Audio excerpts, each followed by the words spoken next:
ধরা যাক আমাদের ওয়েবসাইটে 100 জন ভিজিটর আসে, সেখান থেকে 3 জন পারচেস করে। এখন বেশিরভাগ ব্যবসার যে রিঅ্যাকশন হয় যে যেহেতু 100 জনে আমার 3 জন কিনছে, সেক্ষেত্রে আমি এখন 1000 জন নিয়ে আসি, সেক্ষেত্রেই তো আমার 30টা অর্ডার হয়ে যাবে।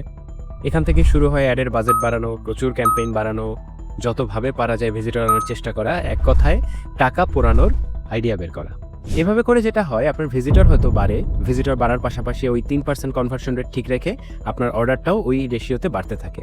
কিন্তু সবথেকে বড় যে গ্যাপটা রয়ে যায় সেটা হচ্ছে যে আমরা কখনোই অ্যানালাইসিস করি না যে 97% আমার ওয়েবসাইট থেকে কিনছে না, তারা আসলে কেন কিনছে না।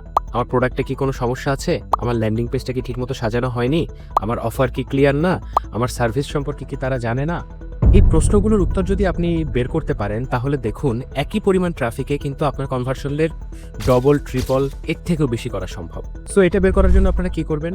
যারা কিনছে তাদেরকেও প্রশ্ন করবেন যে তারা কেন আপনার ওয়েবসাইট থেকে কিনছে, আর সবথেকে ইম্পর্টেন্টলি যারা কিনছে না তাদেরকে প্রশ্ন করতে হবে যে কেন তারা কিনছে না, তাদেরকে কোথায় আটকাচ্ছে। এই প্রশ্নগুলোর উত্তর যদি আপনি বের করতে পারেন এবং এরপরে যদি সেই অনুযায়ী আপনার ল্যান্ডিং পেজ সাজান, আপনার প্রোডাক্ট ডিজাইন করেন, আপনার অফারটা দেন, তাহলে এই 3% কনভার্সন রেট আর 3% থাকবে না, এটা 6, 12, 15, 30% পর্যন্ত হয়ে যেতে পারে। তাহলে চিন্তা করুন একই বাজেটে আপনার সেলস কি পরিমাণ বৃদ্ধি পাচ্ছে। এই বিষয়গুলো নিয়ে কিন্তু অবশ্যই এই মুহূর্ত থেকে আপনার কাজ করা উচিত। আপনার পার্সোনাল গ্রোথ কিংবা বিজনেস গ্রোথের শুরু হোক এখনই। ফলো করুন কুইক গ্রোথ।